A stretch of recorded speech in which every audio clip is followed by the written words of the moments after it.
As a Man Thinketh, Chapter 7, Serenity. Calmness of mind is one of the beautiful jewels of wisdom. It is the result of long and patient effort in self-control. Its presence is an indication of ripened experience and of a more than ordinary knowledge of the laws and operations of thought. A man becomes calm in the measure that he understands himself as a thought-evolved being, for such knowledge necessitates the understanding of others as the result of thought, and as he develops a right understanding and sees more and more clearly the internal relations of things by the action of cause and effect, he ceases to fuss and fume and worry and grieve, and remains poised, steadfast, serene.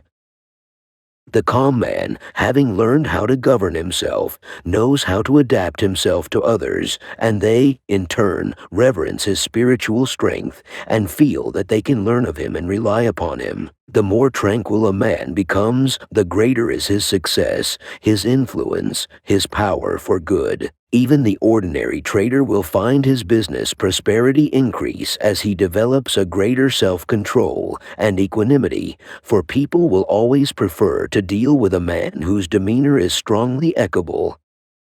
The strong, calm man is always loved and revered. He is like a shade-giving tree in a thirsty land, or a sheltering rock in a storm. Who does not love a tranquil heart, a sweet-tempered, balanced life? It does not matter whether it rains or shines, or what changes come to those possessing these blessings, for they are always sweet, serene, and calm. That exquisite poise of character which we call serenity is the last lesson of culture. It is the flowering of life, the fruitage of the soul. It is precious as wisdom, more to be desired than gold, yea, than even fine gold. How insignificant mere money-seeking looks in comparison with a serene life, a life that dwells in the ocean of truth, beneath the waves, beyond the reach of tempests, in the eternal calm.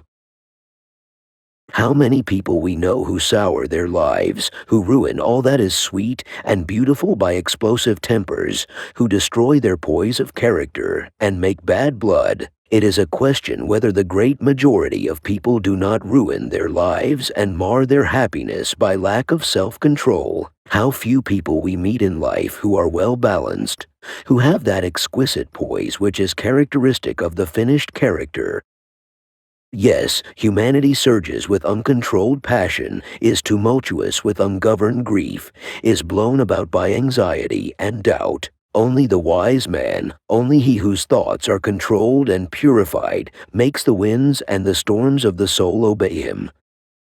Tempest-tossed souls, wherever ye may be, under whatsoever conditions ye may live, know this, in the ocean of life the isles of blessedness are smiling, and the sunny shore of your ideal awaits your coming. Keep your hand firmly upon the helm of thought. In the bark of your soul reclines the commanding master. He does but sleep, wake him. Self-control is strength, right thought is mastery, calmness is power. Say unto your heart, peace, be still.